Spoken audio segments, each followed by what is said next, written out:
Assalamualaikum warahmatullahi wabarakatuh. Alhamdulillahi rabbil alamin. Allahumma salli ala Muhammad wa ala ali Muhammad kama sallaita ala Ibrahim wa ala Ibrahim. Amma ba'd. Pertama-tama dan yang paling utama, marilah kita panjatkan puji serta syukur kehadirat Allah Subhanahu wa Ta'ala yang telah memberikan kita berbagai nikmat, mulai dari nikmat iman, nikmat Islam, serta nikmat sehat walafiat, sehingga kita dapat melakukan aktivitas seperti mana biasanya. Sholawat bermahkotakan salam semoga tetap tercurah limpahkan kepada sanjungan kita, kepada pahlawan kita yang tak pernah memakan bakwan, seorang proklamator yang tak pernah menaiki motor, seorang proklamasi yang tak pernah memakai taksi, yakni Habibana wa Nabiyana Kangjeng Nabi Muhammad sallallahu alaihi wasallam, pada keluarganya, sahabatnya, serta tabi'in tabi'atnya, dan mudah-mudahan kita terakui sebagai umatnya di akhir zaman. Amin ya Allah ya Rabbal alamin. Serta teman-teman seperjuangan yang saya hormati. Perkenankan pada kesempatan kali ini saya akan membawakan sebuah tema yang berjudul puasa tidak hanya menahan haus dan lapar. Hadirin rahimakumullah, Ramadan adalah madrasah, sekolah tempat di mana kita banyak sekali mendapatkan pelajaran hidup dan kehidupan, supaya kita bisa menghadapi pahitnya hidup, supaya kita bisa menambah wawasan kita, supaya kita dapat mampu menghadapi persoalan hidup jauh ke depannya, agar kita tidak tersesat oleh kerugian jangka panjang dan agar kita tidak tersesat oleh keuntungan jangka pendek. Hadirin rahimakumullah, pada kesempatan kali ini kita akan membahas sebuah hadis Rasulullah sallallahu alaihi wasallam.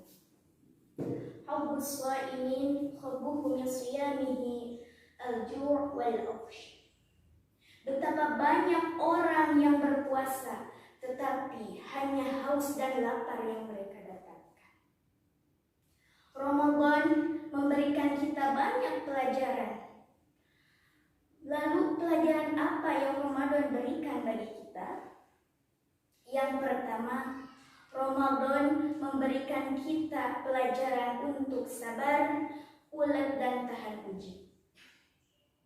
Sekarang ini zamannya sudah tajam sekali persaingannya. Jangankan kita jadi pejabat, jangankan ingin jadi pengusaha, sekarang jadi kiai aja, kalau kita tidak mampu bersaing, kalau kita tidak kuat persaingannya, sangat sulit. Ini bahasanya kasar, tapi memang jujur begini.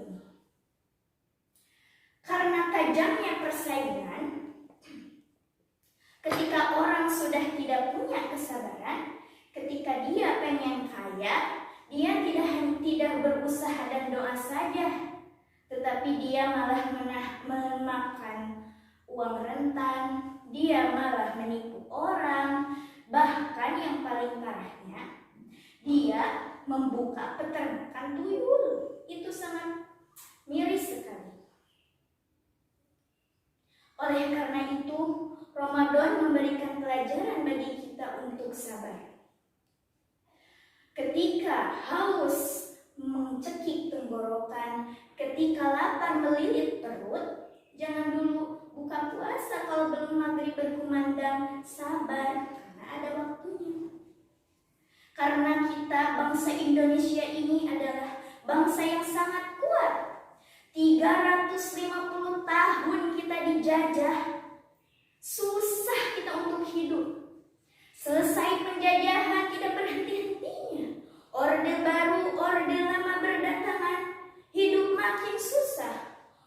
Orde Baru, Orde Lama selesai, datanglah Orde Reformasi. Malah makin sulit kita hidup. Masalah berdatangan setiap saatnya, tetapi kita harus yakin bahwa kita adalah negara yang kuat, bukan negara yang cengeng. Maka dari itu, marilah kita sebagai bangsa Indonesia menjadi diri kita sendiri, karena kita akan gagal kalau kita berusaha menjadi orang lain. Yang kedua, Ramadan mengajarkan kita untuk berbuat ikhlas. Allahumma laka sumtu, hanya untuk Engkaulah puasaku. Tidak peduli orang lihat atau enggak, tidak peduli orang tahu atau tidak ibadah kita.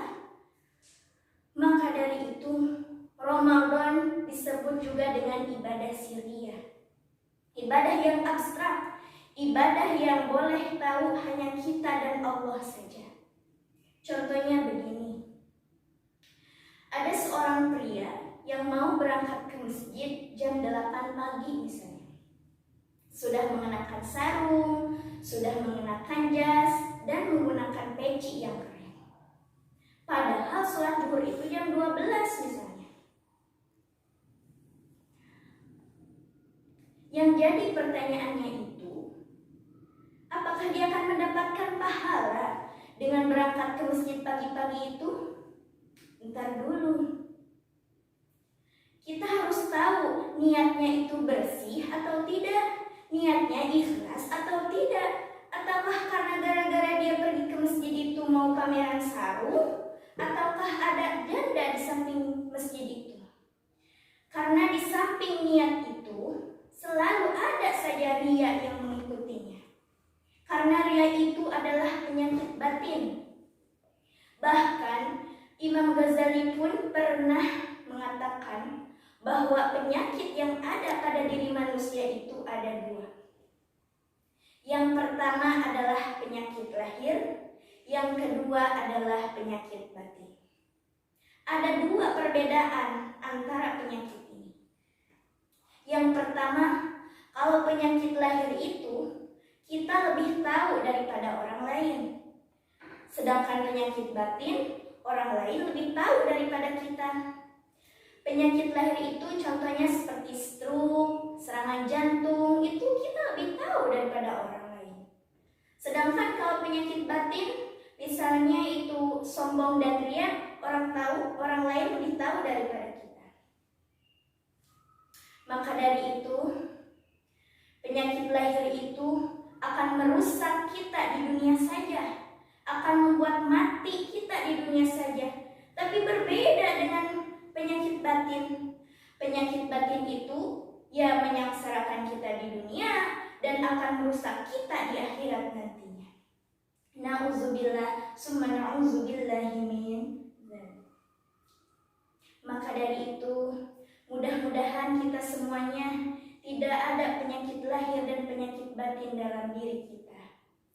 Sekian dan terima kasih. Mohon maaf bila ada kekurangan. Billahi taufiq wal hidayah. Wassalamualaikum warahmatullahi wabarakatuh.